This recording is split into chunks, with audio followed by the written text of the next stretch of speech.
Buenas noches. Les damos la bienvenida al ciclo de conferencias 2013 de Fórum. En la primera conferencia del año nos va a hablar el doctor Héctor del Bosco, quien es doctor en Filosofía por la Facultad de Filosofía y Letras de la Pontificia Universidad Católica Argentina. Fue decano de esa facultad entre los años 2001 y 2005.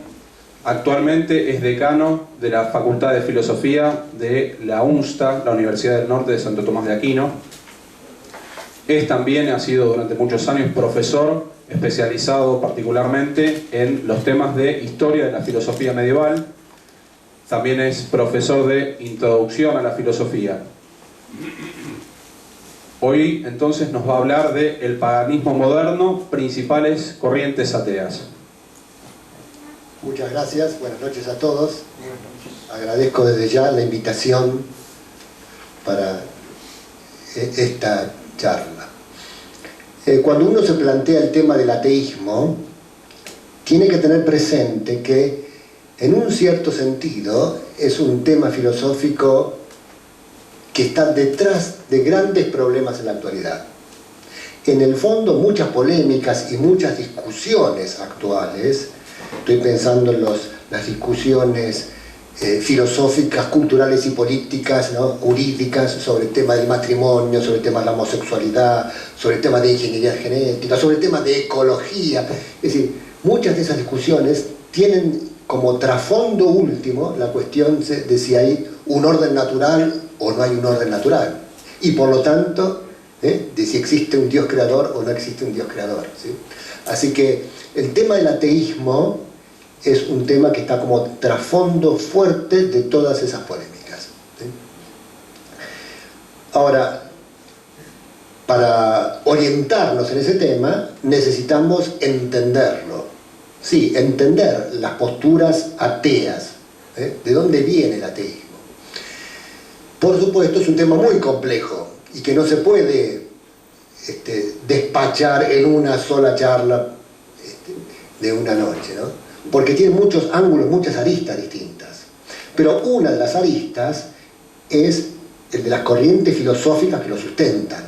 Y de ese tema vamos a hablar hoy, tomando algunas corrientes filosóficas importantes que están sustentando el ateísmo de nuestra época. Tampoco vamos a poder tomar todas, pero elegí las que me parecen más importantes, ¿sí? Insisto, ¿sí?, en la importancia de entenderlas, ¿sí?, porque solo entendiéndolas, aunque uno esté totalmente en desacuerdo con ellas, y precisamente por eso, solo entendiéndolas puede uno, por un lado, evitar sus errores en profundidad, y por otro lado, ayudar a otros a caminar por la verdad, por decir así, ¿cierto?, a no caer en esos errores y a acercarse más y más a la verdad. Pensé en dividir esta exposición, por lo menos toda esta primera parte, en dos grandes líneas de ateísmo, que podríamos llamar, como primera aproximación, ateísmo humanista, por un lado, y ateísmo cientificista, por el otro lado, ¿sí? Ateísmo humanista, en realidad, como vamos a ver después, sería más correcto llamarlo ateísmo de pretensiones humanistas, ¿sí? El ateísmo, en el fondo no puede ser humanista, ¿sí? Ateísmo de pretensiones humanistas tiene varias formas, de las cuales voy a mencionar dos que entiendo que son de las principales. La de Marx y la de Sartre. El marxismo y el existencialismo ateo de Jean-Paul Sartre. Empecemos entonces con el ateísmo de Marx. Sin duda que Marx es más conocido como líder político o como ideólogo político que como filósofo, ¿sí? Porque como ideólogo político conquistó, en cierto sentido, ¿no?, y yo diría la mitad del planeta en el siglo XX, ¿sí? Muchos de ustedes no conocieron la época de esos años en que el planeta estaba dividido en dos grandes hemisferios, por decir así, ideológicos y políticos. Pero en la época de mi juventud, ¿sí?, era una realidad. Y era una realidad que nos planteábamos no solo desde el punto de vista político, sino también desde el punto de vista religioso. Porque el marxismo es una revolución en política, pero es una revolución más profunda todavía en lo religioso, sin ninguna duda. El comunismo, como expresión política del marxismo, se puede decir que ha fracasado prácticamente en todos los lugares donde se había extendido como forma política. Sí, pero el marxismo, sobre todo el marxismo como filosofía, sobrevivió a ese fracaso.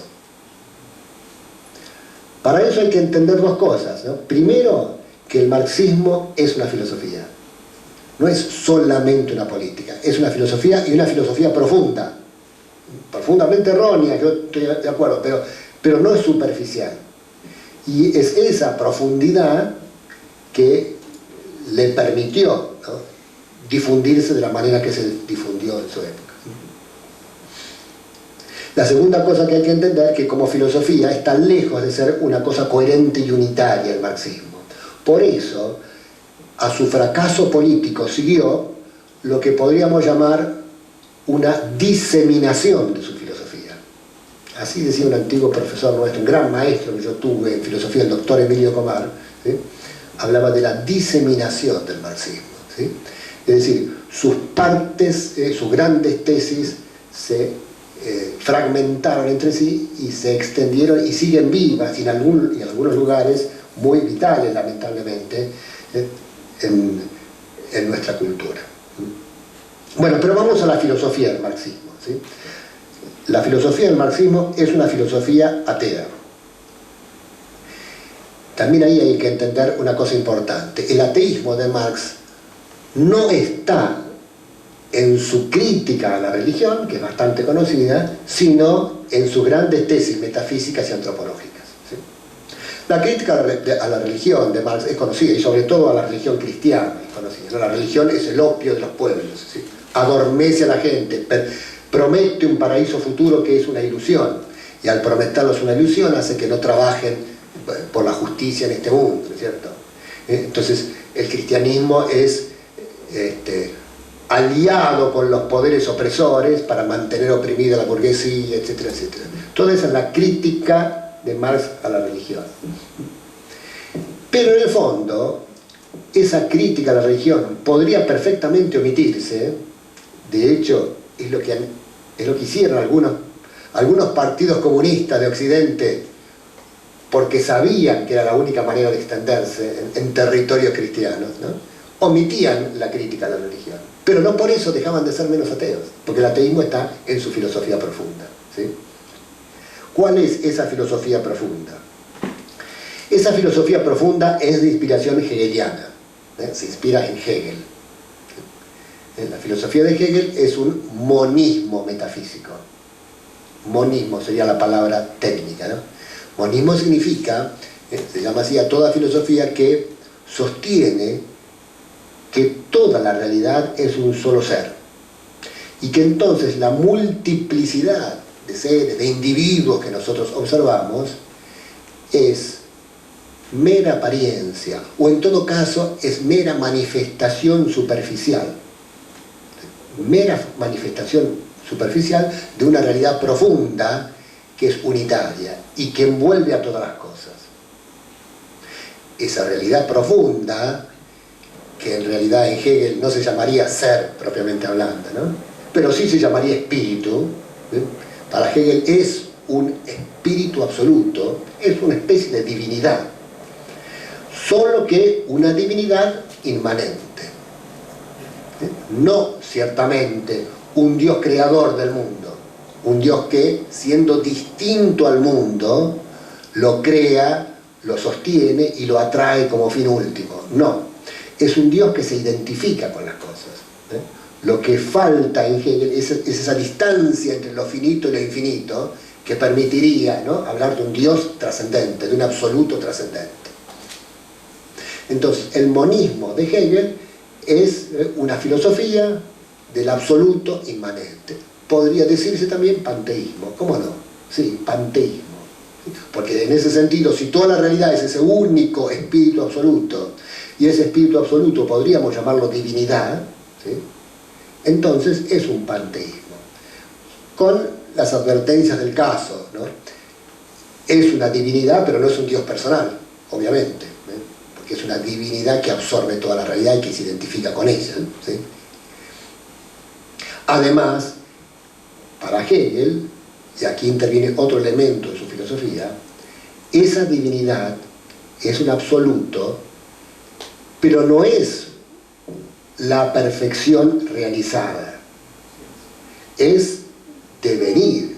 En todo caso se podría plantear esa perfección como el término del devenir del absoluto, como un término ideal del devenir del absoluto, ¿sí? De manera tal que ese absoluto, en vez de ser una perfección que da origen al mundo, y que lo atrae como fin último, vuelvo a decir, es una perfección que se está realizando en el mismo devenir histórico del universo, ¿sí? Y último elemento de la filosofía hegeliana, que se está realizando dialécticamente, es decir, por oposición de contrarios, ¿sí? Lo que hace realizarse a ese absoluto, a través de los finitos que lo representan en la historia, lo que lo hace realizarse es la oposición de contrarios, ¿sí?, que hace que, digamos, produce el devenir permanente, ¿no?, el cambio permanente hacia esa perfección. Bueno, me extendí un poquito en Hegel, pero porque es necesario para entender a Marx, ¿sí? Marx se inspira en Hegel, pero con palabras casi textuales del mismo Marx. Lo que hace es cambiar el nombre de ese absoluto, que es espíritu, por la materia. El absoluto que se realiza dialécticamente a través de la historia es la materia, no es un espíritu, ¿sí? Hegel, para Marx, es un idealismo. Idealismo significa espiritualismo en el término de Marx. Él, Marx, se considera a sí mismo realista, y realista significa para él materialista. La única realidad es la materia, ¿sí? Entonces, es la materia la que se realiza dialécticamente a través de la historia. No hay otra realidad que la materia. Con esta tesis ya está sentado de antemano el ateísmo fundamental de Marx. No puede haber una realidad espiritual, ¿sí? Pero es solo una primera tesis atea en su filosofía, ¿sí? Porque este materialismo es un materialismo dialéctico, para usar una expresión de Lenin, ¿no? Materialismo dialéctico quiere decir que la materia se va desenvolviendo por oposición de contrarios también, ¿sí? De manera tal que uno podría esquemáticamente imaginarse el proceso cosmogónico de origen y desarrollo del universo como una materia inicial, ¿sí?, en la cual Marx usa a veces términos científicos o cuasi científicos de las teorías evolucionistas de la época, ¿no? Una materia inicial en la cual, ¿no?, con un potencial de energía máximo se empiezan a diferenciar los seres, ¿sí? Y en los primeros elementos, carbono, hidrógeno y oxígeno, empiezan a interactuar dialécticamente entre sí, proceso el cual va a ir dando por resultado las primeras formas elementales de vida, ¿sí?, que a su vez por desarrollo dinámico y de oposición van a dar las primeras vegetales, y que a la larga se van a transformar en animales, hasta llegar al hombre, ¿sí?, último, por ahora, último momento de ese proceso de desarrollo dialéctico de la materia. Con la aclaración, ¿sí?, que ese desarrollo dialéctico de la materia, ¿sí?, no ha terminado, ¿sí?, y entonces el hombre es un producto, como si dijéramos, transitorio, temporario de ese desarrollo dialéctico, ¿sí?, que se da, además, ¿sí?, que se da no como individuos, ¿sí?, es decir, como seres realmente consistentes y distintos los unos de los otros, sino como sociedades, ¿sí?, como grupos sociales, como clases, ¿sí?, que también se oponen dialécticamente entre sí según sus intereses que no pueden ser otros que los materiales, ¿sí? Entonces, todas las guerras, las revoluciones, los procesos históricos desde los comienzos de la humanidad no son más que esos, oposición de clases por intereses económicos, ¿sí? De lo cual las últimas etapas más conocidas en el análisis marxista son la Revolución Francesa, ¿sí? En la cual la burguesía se rebela contra la nobleza, ¿no? Y esa oposición de tesis y antítesis da por resultado una nueva síntesis, ¿sí? La nueva síntesis, que es la burguesía noble, mal dicha, ¿no? Es decir, que es una burguesía que se ha convertido ahora ella en clase opresora, ¿sí? Por lo cual surge su antítesis natural, que es el mundo obrero, los proletarios, ¿sí? Que a su vez se van a rebelar contra la burguesía, produciendo la revolución, una nueva revolución, que llevará en última instancia a la sociedad sin clases. Marx no justifica por qué eso de última instancia, porque el proceso dialéctico tiene un punto de llegada, y no se puede encontrar una justificación coherente en una filosofía dialéctica como la de él. Pero ahí se introduce un elemento evidente, uno de esos elementos que yo decía, no del todo coherente dentro de su filosofía, que es el mesianismo. El marxismo es un mesianismo, ¿sí? Porque espera un paraíso, solo que un paraíso en la tierra, no un paraíso trascendente, sino un paraíso inmanente, que sería esa sociedad sin clases, ¿no? Con lo cual hay otro elemento importante para destacar ahora, ¿no? ¿Qué es el hombre? El hombre es un producto, en todo caso transitorio, ¿no?, de la evolución de la materia, pero, ¿sí?, ese producto transitorio es simplemente una forma a través de la cual pasan relaciones sociales. A ver, dicho de otra manera, no somos personas, no somos seres, cada uno únicos, con su propio ser, con su propia consistencia, con su propia identidad personal, ¿sí?, y llamado a un desarrollo personal en su propia línea. No, no, no. Somos momentos del desarrollo histórico de la materia que se da genéricamente, ¿sí? El individuo es un abstracto, dice Marx. El individuo es un abstracto. En el polo opuesto del realismo clásico, ¿no? En el realismo clásico, el abstracto es el género, en todo caso, es el concepto universal que abstraemos de la realidad para expresar una esencia común, ¿sí? Lo concreto, en este mundo material, somos los individuos, porque cada uno es un existente real, con su propio ser, ¿sí? Y al nivel más alto somos las personas, ¿sí? Es decir, individuos de naturaleza racional, de naturaleza espiritual, conscientes y libres, ¿sí? Para Marx no, Para Marx lo concreto es el todo, el ser genérico, la humanidad como masa social, ¿sí? Y el individuo es un abstracto, es decir, el individuo es un concepto que nosotros abstraemos de la realidad y que fijamos con nuestra mente, pero que no responde a una realidad que se da así tal cual, ¿sí?, en las cosas, ¿sí? Entonces, segundo elemento fuerte de discrepancia con el marxismo. En este caso, no por línea metafísica, sino por línea antropológica. Pero quedan algunos elementos más, si queremos entenderlo bien, ¿sí? Sobre todo entender lo que ha quedado del marxismo en la sociedad y en la cultura actual, ¿no? Entonces, un tercer elemento es este, que el ser humano, así genéricamente tomado, entonces, como no hay un Dios trascendente, se autocrea. ¿Cómo se autocrea? Se autocrea en esa relación dialéctica con la naturaleza que llamamos trabajo. El trabajo es la acción del hombre que transforma la naturaleza, ¿sí? Pero transformando la naturaleza se está forjando a sí mismo como ser humano, ¿sí?, en una especie de autocreación. Autocreación, ¿sí?, que tiene que ser clara y nítida en la conciencia de las clases obreras, del proletariado, porque es la única manera de liberarlo de esa alienación, enajenación, que consiste en creerse criatura de otro. La religión consiste en considerarse criatura de otro, ¿sí?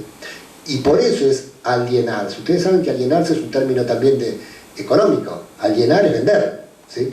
Entonces, alienarse es venderse a sí mismo. Yo no soy dueño de mí mismo, mi dueño es otro, ¿sí?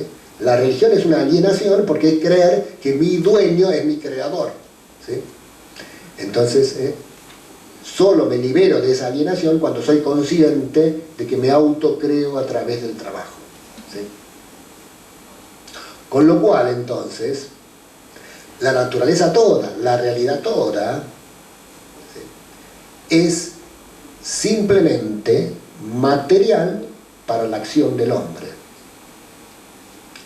Vuelvo a citar al doctor Comar, nuestro maestro, que decía: el marxismo es un materialismo, no solo porque niega toda realidad espiritual, sino porque para él toda la realidad es mero material para la acción humana. Materialismo de material, es el material, es una plastilina ontológica, ¿sí?, con la cual nosotros vamos transformando las cosas,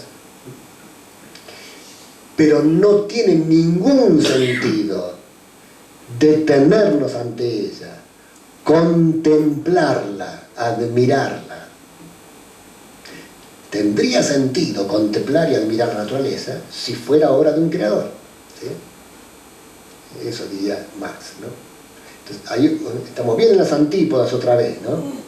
O hay un creador y entonces la realidad tiene un sentido, y por eso para nosotros lo primero es contemplar la realidad, mirarla, verla, entenderla, incluso entendernos a nosotros mismos. Conócete a ti mismo como manera de empezar la tarea del camino hacia la trascendencia, ¿sí?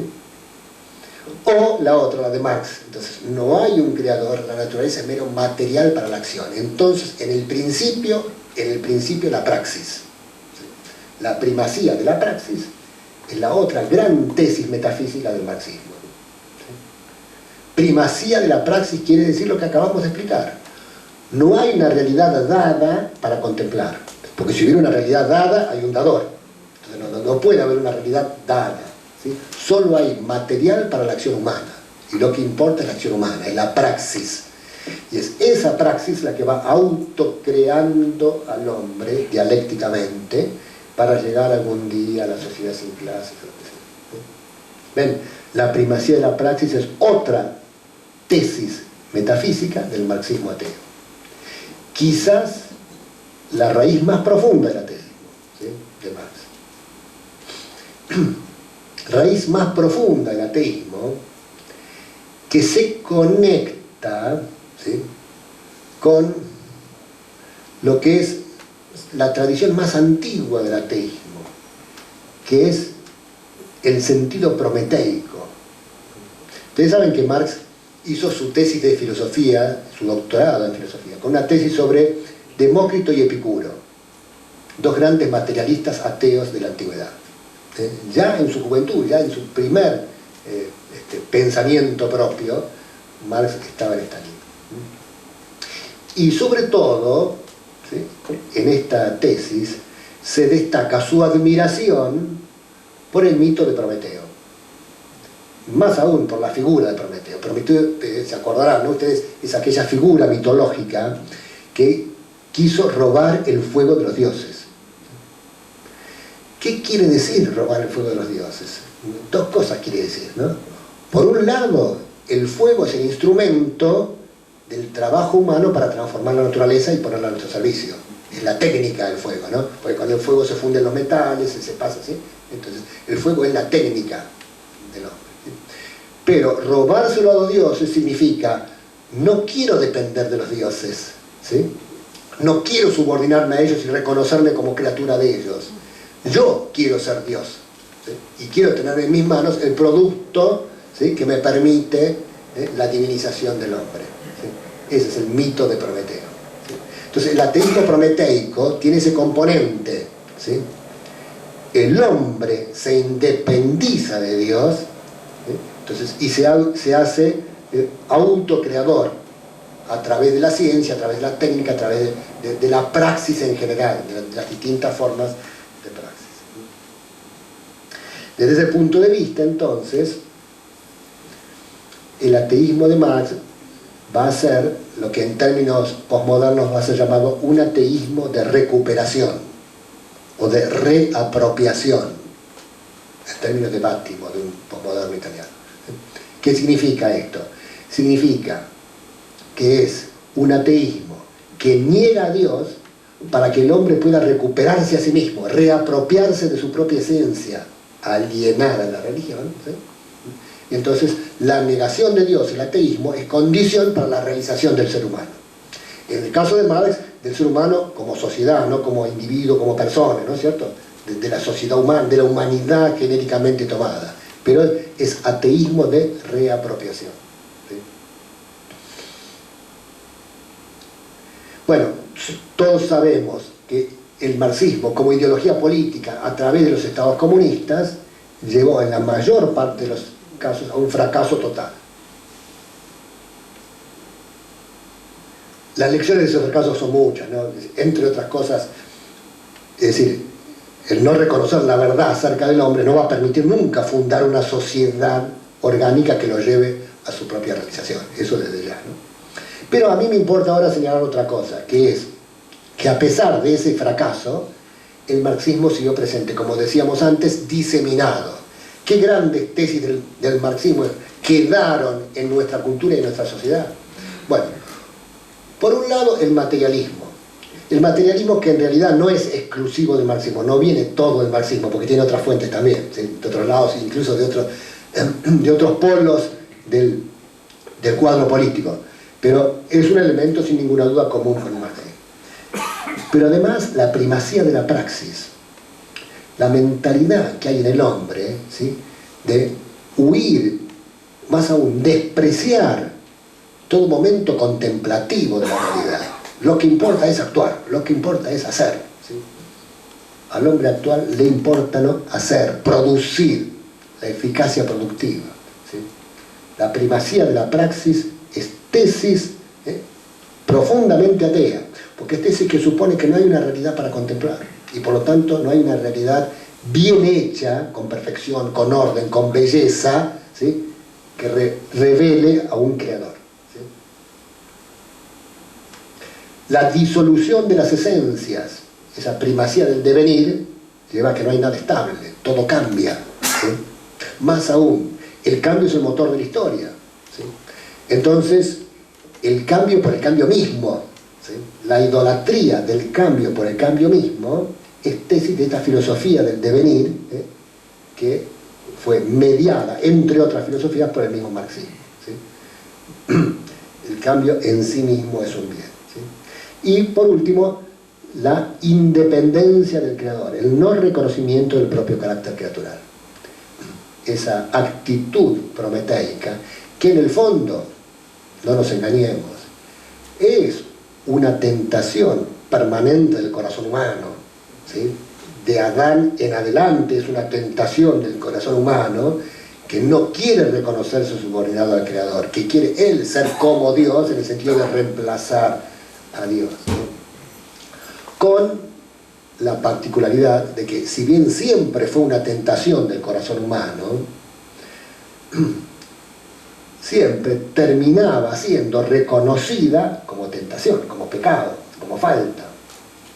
Mientras que en este ateísmo contemporáneo, digamos siglo XX en adelante, fin del siglo XIX, siglo XX, en este ateísmo es asumida como verdad y justificada filosóficamente, con el intento de justificarla como el marxismo, que es este intento, ¿sí? Pero ahora, ¿sí?, ahora, sin toda la estructura ideológica y filosófica del marxismo, queda como actitud fuerte en la cultura contemporánea. Les cuento una anécdota. Hace no mucho viajaba en el 33, que va, ¿sí?, por Paseo Colón, ¿sí? Pasaba ahí frente a las arcadas y vi de repente un grafiti, pero que me llamó enseguida la atención. No quiero obedecer a ninguna ley que no haya sido decidida por mi voluntad. Me llamó poderosamente la atención, porque era una expresión muy filosófica, ¿no? Pero me dije, este es el ejemplo de una mentalidad. El hombre actual, ¿sí?, en muchos casos, no quiere obedecer ninguna ley que no sea decidida por él, ¿sí? Es una de las deformaciones posibles de la auténtica democracia. La auténtica democracia, que es, digamos, la apertura a la participación de todas las personas en las cosas comunes, en la res pública, ¿no? Es deformada cuando se pone a la voluntad popular como criterio último de verdad y de bien. Porque la verdadera democracia es la que supone verdades y valores previos al consenso popular. Entre ellos, que todos somos personas, y que como personas todos tenemos una base de derechos comunes, entre los cuales está el derecho a participar de la cosa pública, es una verdad previa. ¿Sí? Y es un valor entonces el respeto a la dignidad de la persona, etc. Es un valor que no puede ser cuestionado por el consenso popular. ¿Sí?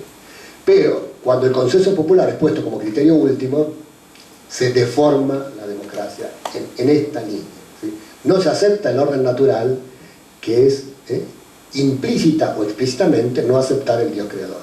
¿Sí? Bueno, esta es una de las formas de ateísmo del siglo XX. ¿Sí? La otra forma que voy a mencionar y que voy a desarrollar dentro todavía de este ateísmo de pretensiones humanistas es el ateísmo existencialista de Jean-Paul Sartre. Voy calculando el tiempo porque no me quiero extender demasiado.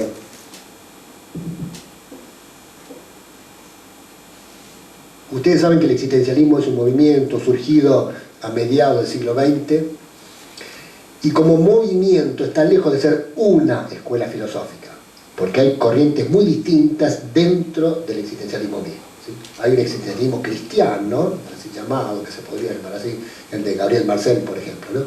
Un existencialismo agnóstico, se podría decir que Heidegger representa algo así, ¿sí? Un existencialismo ateo, etc. ¿no? Hay muchas formas distintas. Ahora me voy a referir exclusivamente a lo que Sartre entiende por existencialismo. Y lo que él entiende por existencialismo es un ateísmo, ¿sí? Como él mismo explícitamente lo dice. ¿Sí? Que tiene, por un lado, una profunda coincidencia con el marxismo y por otro lado, una divergencia no menos profunda. ¿Sí? La profunda coincidencia está en el hecho de tener que eliminar a Dios para recuperar al hombre. ¿Sí? No digo la esencia humana, porque Sartre no la aceptaría, pero el hombre, la persona, la libertad sobre todo. ¿Sí? Esa es la coincidencia. La divergencia está en que el hombre es, para Sartre, sobre todo la libertad. Y la libertad individual. El hombre como individuo. ¿Sí? No como masa social o como ser genérico, ¿sí? Sino como individual. En eso hay una profunda divergencia. Profunda divergencia que hizo que, mejor dicho, profunda coincidencia y profunda divergencia, los dos elementos que hicieron que Sartre en un momento se afiliara al Partido Comunista Francés. ¿Sí? Por encontrar en él la coincidencia de una revolución que no era meramente política, sino que se llevaba a un cambio profundo en toda la visión cultural. ¿Sí? Pero al mismo tiempo, por las divergencias señaladas, afiliación que no duró más que unos pocos meses, justamente porque no podía durar, porque eran demasiado profundas las divergencias. ¿Sí? Además de que, en esto hay que reconocerle un mérito a Sartre, ¿no? Además de que Sartre era un verdadero filósofo, otra vez, ¿no? Un verdadero filósofo no quiere decir que estemos de acuerdo con él, pero sí que era un intelectual, ¿sí? Que no se iba a allanar fácilmente a directivas disciplinarias de un partido. ¿Sí? Y en ese sentido, su honestidad intelectual lo llevó a romper también con el comunismo. ¿Sí? Bueno, el núcleo de la filosofía de Sartre está expuesto de manera muy clara y muy sencilla, muy accesible, en un libro que se llama El existencialismo es un humanismo. ¿Sí? En realidad es una conferencia que él dictó y que después transcribió y publicó. Hay unas cuantas ediciones de este libro en castellano, muchas ediciones distintas. ¿Qué dice acá Sartre? Sartre sostiene que el ateísmo del siglo XVIII eliminó a Dios, pero no fue coherente después con las consecuencias. ¿Sí? ¿Por qué? Porque siguió predicando una moral universal, una moral válida para todos los hombres. ¿Sí? Vale para todos los hombres ser honestos, no robar, no mentir, no matar, etc. un código de preceptos morales universales que supone necesariamente una naturaleza común en todos los hombres. Si los valores son los mismos, si las obligaciones son las mismas, es porque compartimos una esencia común. ¿Sí? Ahora Sartre dice, ahí está la incoherencia, porque si no hay Dios, no hay esencia humana. Si no hay Dios, no hay una naturaleza humana, porque no hay quien pueda concebirla, quien pueda haberla concebido. ¿Qué es una esencia? Una esencia, en el fondo, es un concepto realizado. Fíjense que la palabra concepto viene de concebir también, no concebir. La inteligencia concibe, ¿sí? Es decir, la inteligencia piensa una idea de algo y después lo realiza. Cuando hacemos así, entonces lo realizado tiene una esencia, que es ese concepto concretado, ¿sí? Entonces, un celular tiene una esencia. ¿Por qué? Porque alguien lo pensó y después ordenó la materia de manera que realizara esa idea. ¿Sí? Siempre hay esencia cuando hay un pensamiento previo que la funda. Pero como no hay Dios creador, dice él, no puede haber una esencia humana. ¿Sí? Y en esto, mi filosofía, dice él, va a consistir en intentar un ateísmo coherente hasta el final. Niego a Dios, pero niego la esencia humana. Y niego la esencia humana y saco todas las consecuencias de esa negación de la esencia humana. ¿Sí? Entonces, la primera consecuencia es, en el hombre no hay una esencia que preceda a su existencia. La existencia precede a la esencia. ¿Sí? Y eso es lo que le da el nombre a mi existencialismo, dice Sartre. ¿Sí? Se llama existencialismo justamente por eso, porque es una filosofía de una existencia que precede a la esencia. ¿Qué significa que la existencia precede a la esencia? Significa que somos libres, dice Sartre. Significa que nos elegimos a nosotros mismos. ¿Sí? Hay un punto rescatable en esta reflexión de Sartre. El punto rescatable es entender la libertad humana en profundidad. La libertad humana no consiste solamente en elegir cosas, en elegir qué celular me voy a comprar, qué camisa me voy a poner, a dónde voy a ir esta noche. Sí, está bien, eso forma parte también. Pero la libertad es mucho más profunda. La libertad es elegirse a uno mismo. Entonces, formarse a uno mismo. Claro, Sartre lleva eso hasta un extremo incoherente, a mi modo de ver, ¿no? Porque para elegirse uno mismo uno tiene que ser alguien antes, ¿sí? Y la realidad nos dice, y nuestra experiencia sencilla de seres humanos nos dice, que nosotros nos elegimos a nosotros mismos hasta cierto punto, porque hay muchas cosas que no nos elegimos de nosotros mismos. Nadie elige cuándo nacer, y dónde nacer, y quiénes son sus padres, y cómo son sus genes. Nadie elige cuántas cosas no elegimos. Nadie elige su propia naturaleza, porque nacemos con una naturaleza que justamente tiene dentro de una de sus propiedades esa libertad. Sartre absolutiza a tal punto la idea de libertad, ¿sí?, que entonces elimina la esencia del hombre. Con lo cual yo creo, me parece no falsear el pensamiento de Sartre, si lo planteo ahora de la misma manera que lo plantea él, pero al revés.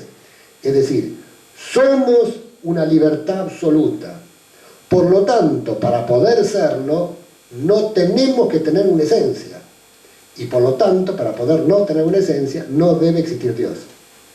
Ese es el razonamiento implícito en Sartre. Es más, no solo implícito, en algunos textos se explicita bastante que ese es el razonamiento. Por ejemplo, en aquel que dice, no somos libres, somos libertad. El hombre no es libre, el hombre es libertad. La libertad es toda la esencia del hombre, la libertad absoluta, la libertad sin límites, ¿sí? Por supuesto, libertad sin límites significa entonces, no puede haber un conjunto de preceptos morales comunes a toda la humanidad. No, para eso tendríamos que tener una naturaleza común. Para eso tendrían que haber cosas que son valiosas en sí mismas y que nuestra libertad elegiría en cuanto valiosas. No. Nuestra libertad constituye a las cosas como valiosas. ¿Sí? ¿Entienden? Las cosas se hacen valiosas en la medida que nuestra libertad las elige. Él mismo pone un ejemplo en el libro que para mí es muy claro, se lo transmito brevemente porque es una anécdota real que le ocurrió a él, ¿no? Dice que cuando en el periodo de la guerra, de la Segunda Guerra Mundial, él enseñaba en una universidad en París y en un momento se le acerca un alumno. Sartre era un profesor intelectual con mucho ascendiente sobre los jóvenes, ¿sí? Que sabía hacerlos pensar y se le acerca un alumno a pedir un consejo personal. Dice, le cuenta entonces: soy hijo único de madre viuda, único sostén de mi madre, ¿sí? Mi patria me llama a las armas para defenderla, de la ocupación nazi, los nazis están ocupando, tengo que, por un lado siento la llamada de mi patria para defenderla, quiero responder positivamente, pero si me enrolo en el ejército, mi madre queda absolutamente sola, ¿sí? Y sin capacidad alguna de sustentarse ella. ¿Qué tengo que hacer? ¿Cuál es mi deber? ¿Mi deber es estar primero con mi madre o mi deber es estar con mi patria? ¿Sí? ¿Cuál es mi deber? ¿Qué le responde Sartre? No está escrito en ningún lado. Tu deber es lo que tu libertad decida. ¿Sí? Ese es tu deber. ¿Entienden? El único deber es decidir. La única virtud moral es la autenticidad, que consiste en eso, en hacer lo que uno decide y no refugiarse en leyes previas. Ese es el planteo de la filosofía de Sartre. Esa es la filosofía. Otra vez, ¿no? No obedecer ninguna ley que no haya puesto mi voluntad, ¿no? En este caso, puesto individualmente. Con lo cual, si el marxismo, como filosofía, era difícil de encarnarse en la sociedad y por eso terminó fracasando,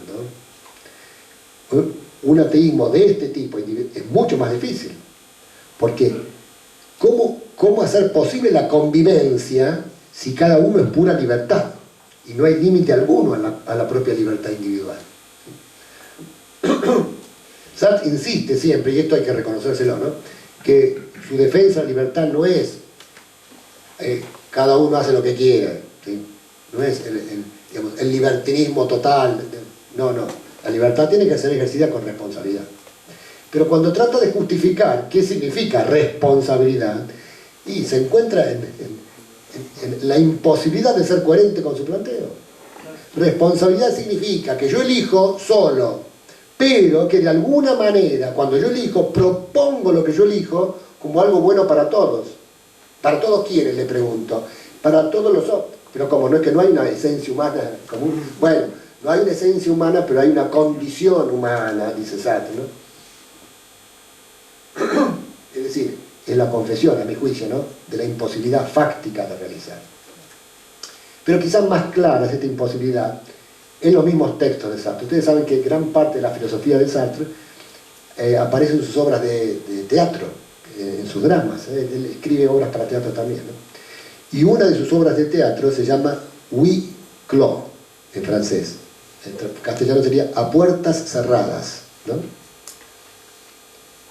La obra justamente consiste, ¿no?, en un escenario con varios personajes, bastante complicados además entre sí, ¿no?, pero con la característica que el escenario representa un ambiente totalmente cerrado, sin puertas ni ventanas. Sí, pura libertad es personalidad cerrada, es decir, inconexión con el mundo exterior, es eso, pura libertad. Está muy bien pensado, ¿no? Bueno, en la obra se desarrolla hasta, claro, mostrando, ¿no?, las dificultades de la convivencia que se hacen ya insalvables cuando se presentan desde una filosofía de la pura libertad, ¿sí? A tal punto, esto es así, que el momento crítico de la obra es cuando uno de los personajes termina exclamando: el infierno son los otros. Para una libertad absoluta, el otro no puede ser sino un infierno, ¿sí?, porque es un límite para la propia libertad, ¿sí? Entonces, es una forma de ateísmo que, por divinizar al hombre, es decir, por absolutizar la libertad del hombre, termina destruyéndolo. termina haciendo de su vida un imposible. Por eso no tiene que extrañar las frases del existencialismo clásico, del mismo Sartre: el hombre es una pasión inútil, ¿sí? En ese sentido, que expresan la angustia de un pensador que se da cuenta de lo que significa un planteo filosófico de este tipo. Desde ese punto de vista, entonces, el ateísmo de Sartre lleva a conclusiones análogas, no iguales, pero análogas a las del marxismo. ¿Sí? Es interesante para mí que el fracaso de toda forma de humanismo ateo, o si quieren ustedes de ateísmo de pretensión humanista, es corroborado desde lo que yo llamaría hoy la vereda de frente, es decir, desde una filosofía que es totalmente contraria a un realismo cristiano. ¿Sí? Me refiero nada más y nada menos que a Bátimo, uno de los mayores representantes del pensamiento posmoderno. Ustedes saben que Bátimo, bueno, de formación cristiana de joven, pues se aleja totalmente del cristianismo y sostiene la filosofía que él mismo llama de pensamiento débil, pensiero débole, ¿no? Pensamiento débil significa no hay verdad. Me parece que esto es así, me parece que esto es un vaso, me parece que... pero nadie tiene derecho a afirmar la verdad, porque afirmar la verdad es violencia. ¿Sí? Esa es la tesis de él. Pensamiento débil es renunciar a toda pretensión de verdad objetiva. Bueno, lo explica filosóficamente y bastante más profundo, ¿no? No hay hechos, solo hay interpretaciones. Por eso su filosofía se autotitula filosofía hermenéutica. Hermenéutica significa eso, interpretación. ¿Sí? Entonces, no hay realidades, hay interpretaciones. Entonces, no es que cada uno de nosotros tiene una interpretación y entonces, bueno, el diálogo sirve para ver cuál de ellas se ajusta más a la realidad. No, porque eso significa que hay una realidad. ¿Sí? No, no, no. No hay realidad, no hay hechos, ¿entienden? Todos son solo interpretaciones. Pero entonces la suya también. Sí, sí, la mía también, dice Sartre. La mía también es solo interpretación. Bueno, pero me interesa ahora decir qué dice él sobre el ateísmo. ¿Sí? En un libro que se llama Detrás del sujeto, ¿no? Sostiene que el humanismo está en crisis. Hoy el humanismo está en crisis. ¿Y qué significa que el humanismo está en crisis? Significa que el hombre ya no es más el centro del universo. Humanismo es toda aquella filosofía que exalta al hombre, que dice, bueno, el hombre es la criatura más importante del mundo. Por ejemplo, San Agustín dice, ¿sí? Él dice, San Agustín piensa muy distinto de como pienso yo, pero es coherente, porque para San Agustín hay un Dios, ¿sí? Dios crea al hombre, lo crea como un espíritu trascendente y entonces el hombre es la criatura más importante. Eso es coherente, dice. ¿Qué pasa hoy? Dice él. El ateísmo clásico mató a Dios, pero mató a Dios con la pretensión de que el hombre se reapropie de su esencia, es decir, de salvar al hombre. Ahora, eso ya ha demostrado su fracaso. Una vez que se mata a Dios, se mata al hombre. Así dice Bátimo.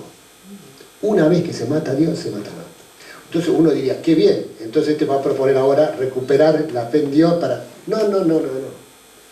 Lo que él propone es simplemente aceptemos la muerte de Dios y aceptemos que no somos nada. ¿Entienden?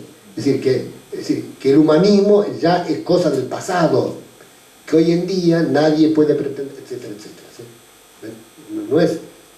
No es una afirmación con intención apologética, es simplemente reconocer lúcidamente cómo las pretensiones de los ateísmos humanistas han fracasado todas. ¿Sí? ¿Y entonces qué? Y entonces un ateísmo, pero sin ninguna pretensión humanista, sin ningún optimismo. En el fondo, hasta ahí por lo menos es más coherente. Si no hay Dios, es un desastre para el hombre. ¿Sí? En eso podemos estar plenamente de acuerdo, aunque todo lo demás debatimos no estemos de acuerdo. Es lo que pasa muchas veces con buena parte, y con esto voy terminando esta primera parte de la exposición, ¿sí? Es lo que pasa con buena parte del pensamiento posmoderno. Uno lee a la mayoría de los autores posmodernos y a veces tienen un diagnóstico tan lúcido de la sociedad actual que uno le llama la atención. No puede menos que estar de acuerdo con ese diagnóstico. Lo que pasa es que sigue leyendo y espera entonces ahora la salida. ¿Qué proponen como salida de esto? El ateísmo nos lleva a esto, y ahora ¿cómo salimos de esto? Nada. Eso es lo que no aparece en general en la filosofía posmoderna. No hay una propuesta de salida. Porque la única propuesta de salida es volver hacia atrás en el sentido de pensamiento, ¿no? Es decir, reconocer que ese grueso error histórico del ateísmo no lleva más que al fracaso del hombre, y entonces volver, ¿sí?, volver al reconocimiento de un Dios creador, que es el único que puede fundamentar coherentemente un lugar justo para el hombre en el universo, ¿sí? Un lugar en el cual el hombre, siendo centro del universo, porque el universo creado es el centro del hombre, ¿no?, del universo material creado, perdón, ¿no?, es el centro del hombre, sin embargo, lo es justamente en la medida en que reconoce su dependencia con respecto al creador, ¿sí?, y se pone en línea con la intención creadora, y entonces trata de captar el orden natural y de continuar esa labor creadora en el espíritu del creador, ¿sí? Esa es un poco la moraleja de esta primera parte. Todavía no terminé con todas las formas, pero lo dejo para después del intervalo, una última forma, que es el ateísmo que es llamado cientificista. ¿Y a dónde lleva ese ateísmo cientificista? Porque el desarrollo es totalmente distinto de este ateísmo de pretensión humanista. ¿De acuerdo? Hacemos una... Nos quedaba entonces esa otra forma de ateísmo que hemos llamado cientificista, sin pretensión humanista en este caso, pero que en el fondo brota de la misma tentación prometeica del corazón humano, ¿no?, porque es independizarse, solo que en este caso el ateísmo cientificista se independiza a través de la ciencia.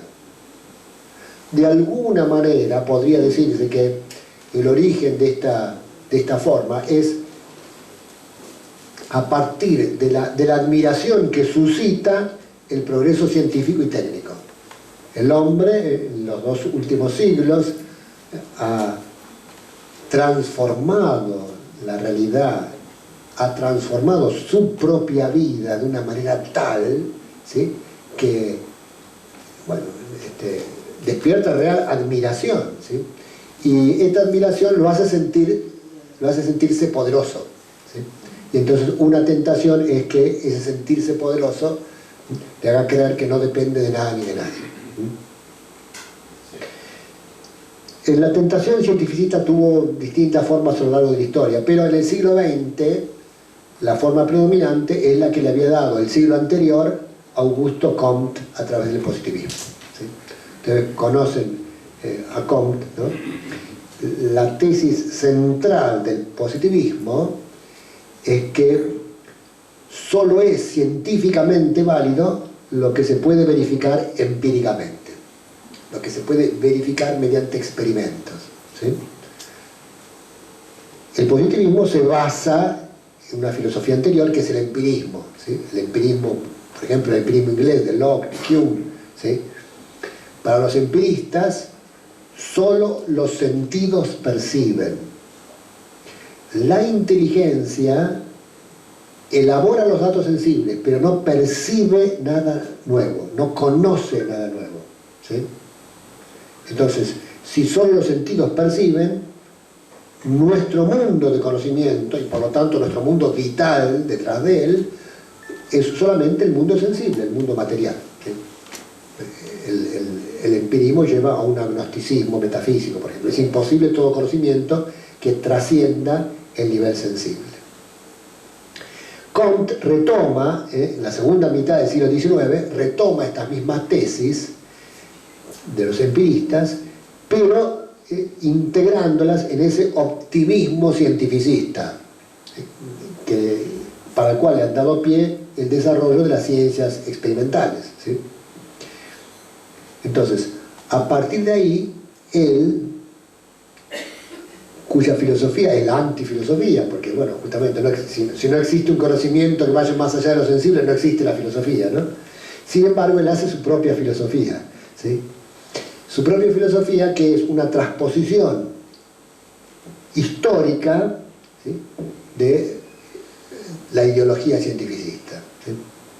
Si solo es válido lo empíricamente verificable, lo que se puede verificar con experimentos, lo que puedo ver, tocar, medir, etc., entonces ni filosofía ni teología son verdadero saber. Ambas pueden explicarse simplemente como etapas superadas en la evolución de la humanidad. Sería absurdo criticar a un niño porque juega con patitos en la bañadera. Un niño de 3, 4 años, es lógico que juegue con patitos en la bañadera. ¿Sí? Pero otra cosa es que un joven de 18 siga jugando con patitos en la bañadera. ¿Sí? Bueno, ese es, ¿no?, lo que dice Comte. Así, de la misma manera, yo no critico las teologías y la filosofía de siglos anteriores. Lo que no se puede es seguir hoy, siglo XIX, sosteniendo, desarrollando ese mismo tipo de saber, de pretendido saber y de pretendido pensamiento.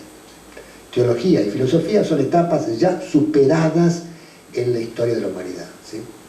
La teología, porque es inventar dioses para explicar lo que yo no puedo explicar científicamente, los fenómenos de la naturaleza, no los puedo explicar, entonces invento dioses. ¿Sí?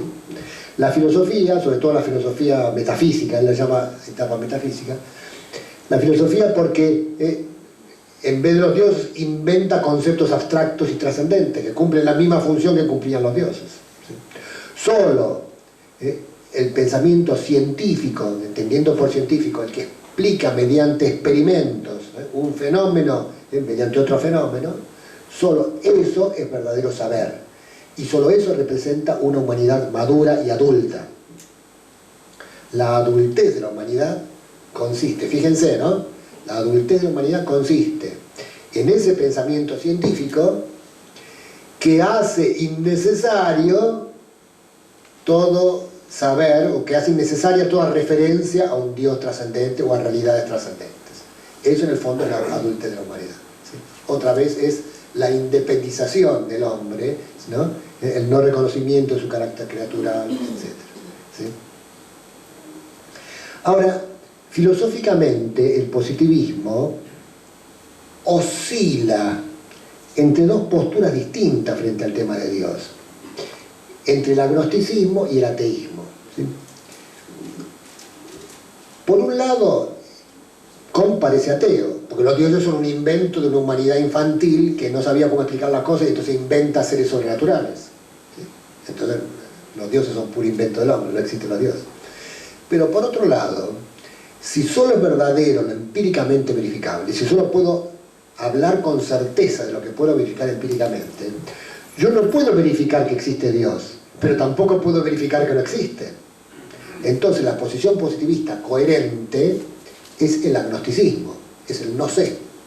No puedo hablar del tema, por decir así, ¿no? El mismo Comte lo reconoce, ¿sí? Para él, por ejemplo, ¿no?, el ateísmo no constituye más que una emancipación insuficiente, son palabras de Comte, ¿no?, dado que tiende a prolongar indefinidamente el estadio metafísico. Es una afirmación de tipo metafísico, es decir, Dios no existe, es una afirmación referida al más allá y no experimentable. Entonces no es una afirmación científica. ¿Sí? Ahora, el agnosticismo clásico consistía en sostener, bueno, no podemos resolver el problema de Dios. ¿Sí? La razón no puede contestar esa pregunta porque es demasiado para ella. Pero el agnosticismo clásico era reconocer eso con dolor, por decirlo de alguna manera. Lamentablemente ese problema no lo podemos resolver. Sería mejor poder resolverlo, digamos así, ¿no? Pero no podemos. Eso sería el agnosticismo más clásico. El agnosticismo positivista, y sobre todo neopositivista, le da otro giro. De todo aquello de lo que no podemos hacer demostración empírica, no tiene sentido hablar. Entonces, el problema de Dios es un problema sin sentido. ¿Ven? No es que es una cuestión importante que no podemos resolver y que... No. Es un problema sin sentido. Eso da lugar, entonces, a una actitud nueva, a una actitud que podríamos llamar ya, no de ateísmo, sino de eliminación del problema religioso del campo de la humanidad. ¿Sí? es lo que sostiene un gran pensador católico italiano del siglo XX, fallecido justamente en los umbrales del XXI, que se llama Augusto del Noce. Tiene un estudio muy completo sobre el problema del ateísmo, ¿sí?, en el cual, entre otras cosas, hace esa afirmación. En realidad, bueno, él parte de ciertas definiciones mínimas que les tengo que transmitir para que se entienda bien su planteo, ¿no? Por ejemplo, él dice que racionalismo, él llama racionalismo aquella actitud que consiste básicamente en negar a priori la posibilidad de lo sobrenatural. Si el racionalismo es solo la razón, entonces todo lo sobrenatural queda negado a priori. Pero queda negado, lo característico del racionalismo es sin pruebas. Porque no se pueden dar pruebas de que no existe lo sobrenatural si mi razón no lo conoce. ¿Ven? Entonces, eso sería racionalismo. Negar a priori, sin pruebas, la existencia de lo sobrenatural. Toda filosofía racionalista intenta después justificarse y decir por qué lo niega. Y el marxismo, del Noce, es quizás una de las formas más radicales del racionalismo en ese sentido. Porque es la negación de lo sobrenatural intentando justificarlo desde una filosofía relativamente coherente, ¿sí? Ahora, esta negación de lo sobrenatural supone que uno no ve la situación concreta del hombre. ¿Cuál es la situación concreta del hombre? La situación concreta del hombre es ese estado que la teología católica llama estado de naturaleza caída, en el cual uno ve, digamos, la tentación del mal adentro suyo, las consecuencias del mal adentro suyo y la necesidad de un Salvador. Vivir, experimentar la necesidad de la salvación, la necesidad de Dios, es el punto de partida de toda la vida religiosa, ¿sí? El racionalismo, al negar a priori eso, entonces se cierra. Sin embargo, el racionalismo, al intentar justificarse, sigue siendo una filosofía para la cual el problema de Dios es de primera importancia. Y el marxismo es una prueba de eso. El marxismo, voy a leer el texto enseguida del Noce, el marxismo en cierto sentido, es una religión, ¿sí? Porque sigue hablando del absoluto, y de la meta, y del paraíso, y del más allá, y sigue presentándolos como dogmas que hay que aceptar, ¿entienden? El marxismo sigue siendo una religión. Pero hoy en día surge otra postura, que con la misma lógica con que llama racionalismo a esta, la podemos llamar empirismo. Del Noce lo llama empirismo. ¿En qué consiste el empirismo? Solo es verdadero lo empíricamente verificable. Pero entonces, desde ese punto de vista, el empirismo no consiste en negar lo sobrenatural, no consiste en negar el pecado original, la situación de naturaleza caída. Consiste en no plantearse el problema, en considerar que no es un problema, ¿entienden? Para el racionalismo era un problema, y por eso se preocupaba en justificarlo y en desarrollar toda una filosofía para fundar su postura. El empirismo niega que sea un problema. Entonces, negando que sea un problema, por un lado es un agnosticismo, pero por otro lado ese agnosticismo es más ateo que el ateísmo, es más sin Dios que el ateísmo, porque ya no solamente niega a Dios, sino que niega el sustrato mínimo desde el cual se plantea el problema religioso. El sustrato mínimo es esa necesidad que tiene el hombre, que siente y experimenta el hombre de un Salvador, esa necesidad que experimenta el hombre de alguien, ¿sí?, que le da sentido a su vida. No, eso no tiene... toda la perspectiva del hombre es lo que me rodea, las cosas, el placer, la comodidad, una vida cómoda, la felicidad, ¿sí? Entonces, todo el sentido de la vida humana es lo sensiblemente captable. En el conocimiento, por supuesto, pero también en la vida moral y también en la vida política, ¿sí? No hay un más allá en ningún sentido del término, ¿entienden? De esta manera, entonces, se ha llegado hoy a una forma de ateísmo más radical, que nunca en la historia se había llegado.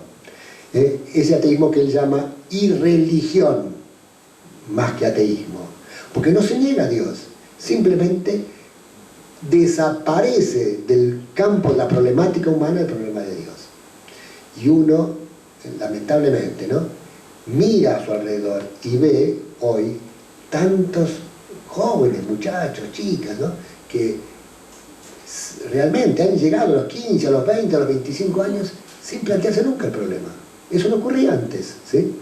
No es que no había ateos, sí que los había, y no es que no había personas que vivieran sin fe, por supuesto que las había, pero la fe seguía siendo un problema. Hoy, para esos cada vez más amplios universos, no existe el problema de Dios. De manera que ese es el tema que nos toca encarar más a fondo. Les leo un párrafo nada más del libro de la noche porque es el que afirma esta radicalidad de la irreligión, ¿no? Dice: notemos que la irreligión natural, que es esto que acabo de mencionar, ¿no?, indica un nivel de impiedad mayor que el ateísmo, en cuanto que rechaza la idea misma de religión. Aún siendo rigurosamente ateo, aún negando toda revelación y toda realidad sobrenatural, el marxismo, en su versión comunista, es de hecho una religión, en la que el porvenir sustituye a la eternidad, y la totalidad al absoluto y a la ciudad de Dios. La irreligión natural es, en el plano histórico-social, un fenómeno de masa, y en el plano ideal, una especie de forma a priori que impide la recepción tanto de la religión trascendente como del ateísmo, en cuanto que éste todavía mantiene la idea de lo sagrado. Me parece de una lucidez extraordinaria. Y me parece que nos abre a una problemática realmente nueva en que nos tiene que preocupar. Es decir, ¿cómo tiene que empezar el trabajo, ¿sí?, si queremos ayudar a la gente a encontrar el camino, ¿sí?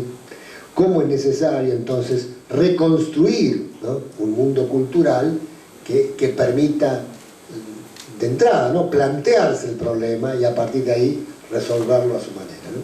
Bueno, con esto cierro lo que sería la parte positiva y quedo a la espera del diálogo con ustedes, de las preguntas, de las sugerencias que quieran hacer para ir completando o aclarando cosas o completando lo que acabamos de charlar, ¿sí? Bien.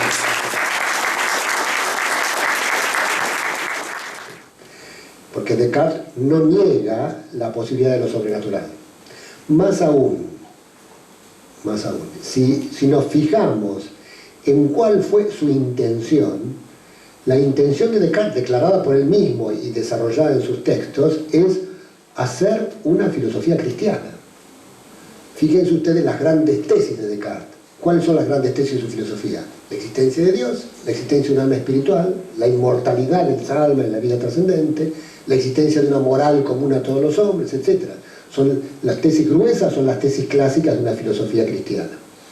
Ahora, la manera en que él intenta fundar estas tesis es muy cuestionable, para mí más que cuestionable, pero no apunta hacia el ateísmo, ¿sí?, ni en su intención ni en el fondo de sus tesis, ¿sí?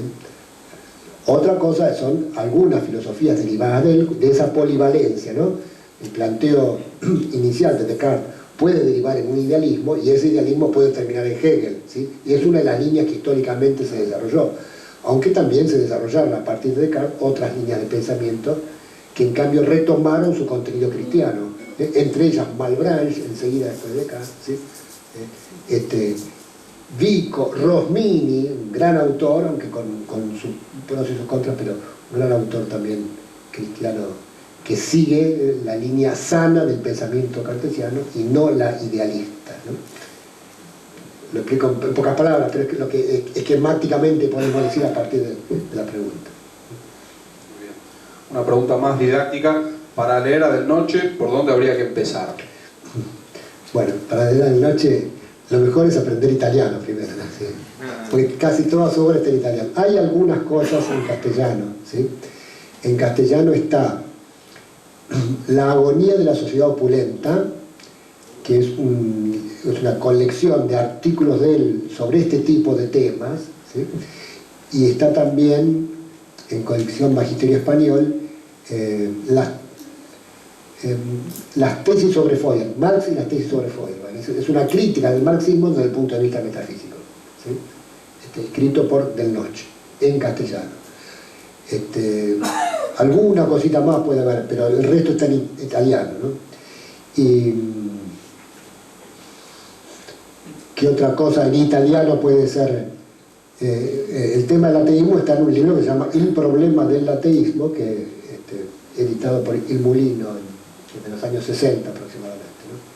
Que no es de fácil lectura, ¿no? Es de difícil lectura. Muy bien. Otra pregunta, ¿qué opinión le merece Kierkegaard? Bueno, la filosofía de Kierkegaard representa una fuerte reacción contra el idealismo hegeliano, ¿sí? Y entre otras cosas, esa reacción se sustenta en, digamos, la realidad de la persona individual y la realidad de su relación personal con Dios, ¿sí? Es decir, la grandeza del hombre está en la relación personal con el Creador, ¿sí?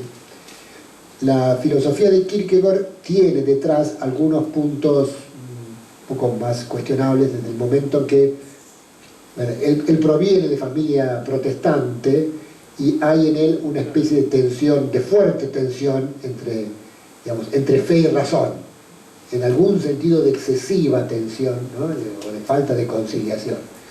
Pero yo diría que a lo largo de su mismo pensamiento filosófico más bien evoluciona acercándose a una posición de conciliación que lo acerca al catolicismo, ¿no? No se convierte, pero por lo menos en su postura filosófica se acerca a eso. Es un autor de una gran riqueza, ¿sí? Y la línea fundamental está en eso, es decir, recuperar el sentido de la persona y de su relación con el absoluto trascendente y personal, frente a el monismo de Hegel, el monismo idealista de Hegel. ¿Cómo vincular el ateísmo contemporáneo con el nihilismo?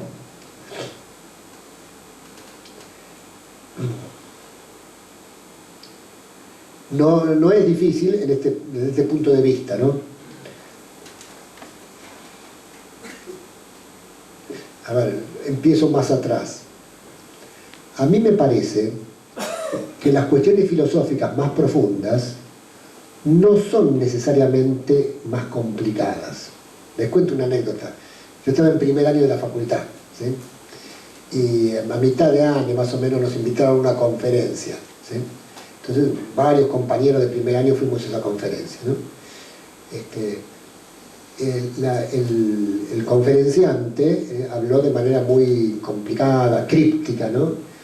Y todos nosotros, compañeros, salimos diciendo qué profundo. Profundo significaba no entendimos nada en la práctica. Cuando seguí adelante y creo haber madurado en mi conciencia filosófica, me di cuenta de que no necesariamente las palabras complicadas son profundas, y viceversa, no necesariamente lo profundo tiene que ser dicho en palabras complicadas. A veces las cosas profundas tienen una gran sencillez, una gran simplicidad. La relación del nihilismo con el ateísmo es de esa, me parece a mí, ¿no?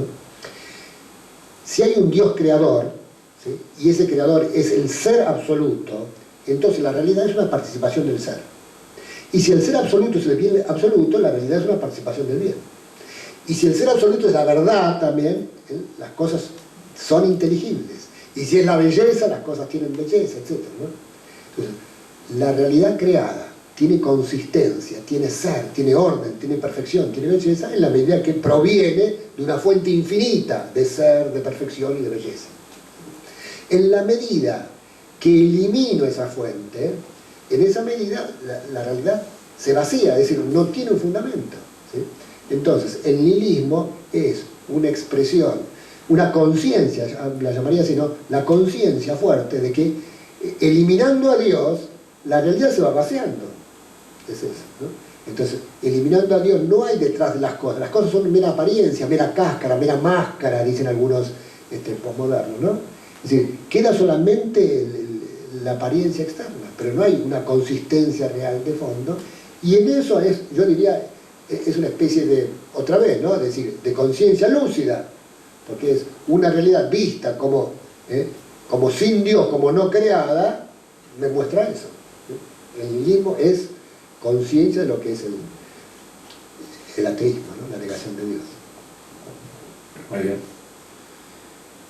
Una pregunta acá. ¿Qué democracia conoce que, aún en lo teórico, reconozca y acepte un orden natural? Bueno, no voy a nombrar actualmente, primero porque no conozco ninguna que lo sea de manera clara y nítida, pero sí ejemplos históricos, ¿no? No se llamaba democracia, pero el federalismo que nos legó nuestra madre patria, ¿sí?, fundado en que cada ciudad tenía su cabildo, ¿sí?, y cada cabildo, digamos, gobernaba su sección, y luego, digamos, desde abajo hacia arriba, por decir así, ¿no?, se iba construyendo el tejido social. Y cuando se reconocen todo el tiempo de los Austrias mayores, de los Habsburgos, ¿no?, que se reconocen estas tierras como reinos dependientes de la misma corona, pero no como colonias, ¿sí?, se imponen, se autoimpone el rey la tarea de gestar leyes de Indias aptas para estos lugares, ¿no?, etc. Es decir, reconocer que el gobernante se debe al pueblo y tiene que rendir cuentas al pueblo, que es como una manera implícita de reconocer que su autoridad está para el servicio de los demás y no para la autorreferencia, ¿no?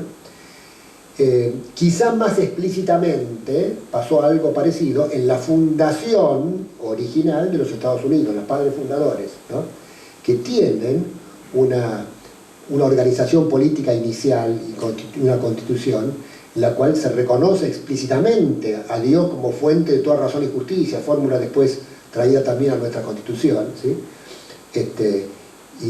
y se reconoce. A ver, Estados Unidos tiene muchas cosas no admirables, pero tiene también cosas muy admirables, ¿sí? Por ejemplo, el reconocer a la religión como un elemento importante en la vida pública, incluso en la vida política, ¿sí? A mí me llamó siempre la atención eso, que no ocurre acá en nuestro medio. Acá en nuestro medio, ¿qué senador o diputado en una discusión del Parlamento puede hablar, ¿sí?, del tema de Dios? Enseguida lo tachan ahí, ni siquiera, aún sin hablar de Dios, ya lo tachan, si defiende la vida, ya lo tachan de religioso, por ejemplo, ¿no? En cambio, en Estados Unidos es muy natural, ¿sí?, eso, y eso significa un reconocimiento del orden natural. Aunque sea implícito, en la realidad la Constitución americana está más que implícito, ¿no?, está bastante explícito. Ahora, estoy hablando de la fundación. Lo que fue derivando después y lo que es ahora es otra cuestión, ¿sí? No estoy hablando del Estados Unidos de hoy, ¿sí? Pero me pidieron algún ejemplo y yo creo que son dos ejemplos buenos en ese sentido, ¿no? Muy bien, una cuestión más biográfica. Si Sartre no se desdijo de su postura en el final de su vida, no sé si biográfica o teórica, pero... ¿De su postura en qué sentido? ¿Existencialista? Que yo sepa, no. Existencialista, no. Es decir, lo que me parece que él vio más claro es las consecuencias del planteo existencialista. Pero no conozco, sin poder afirmarlo con total certeza, no conozco que él se haya retractado de las tesis fundamentales de su pensamiento. Muy bien. Última pregunta.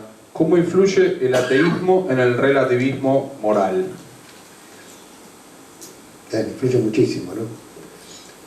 También acá, creo yo, el planteo metafísico es simple, ¿no?, de trazos simples, y es la existencia de Dios supone la existencia de un ser absoluto, de una verdad absoluta, de un bien absoluto. Entonces, en torno al reconocimiento de un absoluto trascendente puede fundarse un sistema de valores también y de verdades que trascienden el tiempo y las culturas y las geografías, etc. ¿Sí? Cuando no hay ese fundamento trascendente, entonces no hay en qué anclar verdades y valores. En realidad, uno puede decir, sí, podría haber, que es el orden natural. Sí, bueno, pero el orden natural presupondría volver a Dios, ¿no es cierto? Con buena voluntad y con buena fe, uno aún digamos, sin reconocer explícitamente a Dios, podría decir que el orden natural es suficiente fundamento para verdades y valores no relativistas, ¿sí? Pero si sigue él mismo su razonamiento, ese orden natural lo lleva a la afirmación de Dios, ¿sí? Entonces, desde el punto de vista así, especulativo, teórico, es clarísimo que si no hay Dios, entonces no hay fundamento para verdades absolutas, ¿sí? El relativismo creo que también tiene otras componentes, ¿no? Tiene componentes, llamémosle éticas, ya que hoy mencioné a Bátimo. Bátimo es muy claro cuando dice lo siguiente, es decir, ¿por qué pensamiento débil? ¿Por qué nadie puede afirmar la verdad con certeza? Porque nuestra pretensión es fundar una sociedad democrática. ¿Pero qué quiere decir democrática? Democrática quiere decir para él que toleremos todo, que todo vale, que nadie se opone a nadie, que nadie se pelea con nadie, ¿sí? Entonces, sociedad democrática es eso. Para que podamos tolerar a todos, ¿qué hace falta? Que no exista la verdad. Porque si existe la verdad, entonces nos empezamos a pelear, ¿sí? Entonces, si nos peleamos por la verdad, entonces eliminemos la verdad y no nos peleemos más.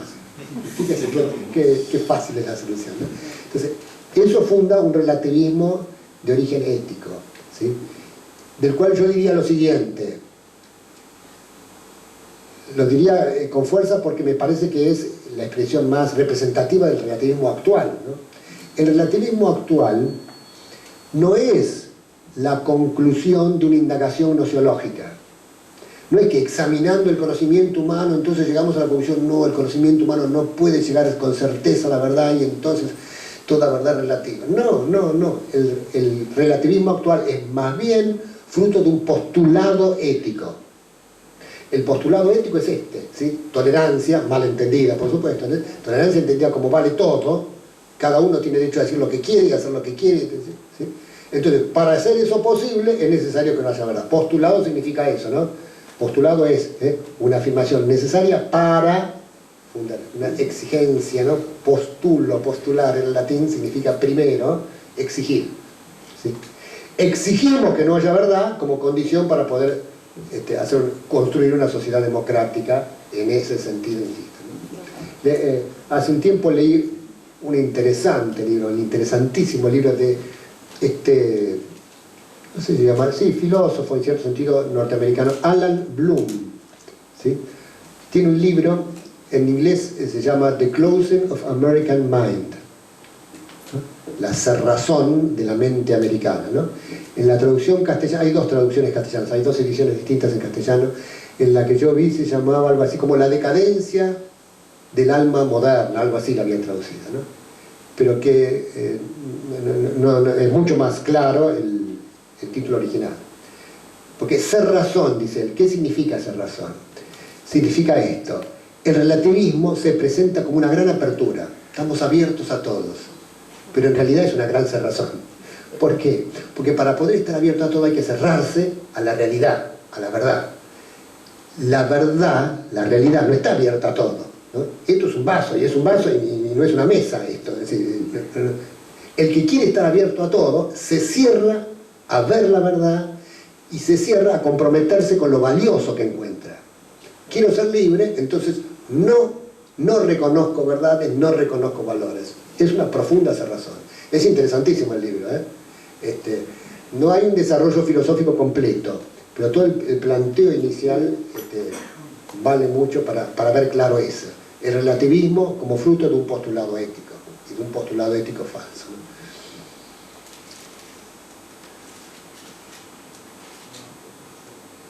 ¿no? ¿Algo más? Muy bien, agradecemos a... Gracias por la paciencia.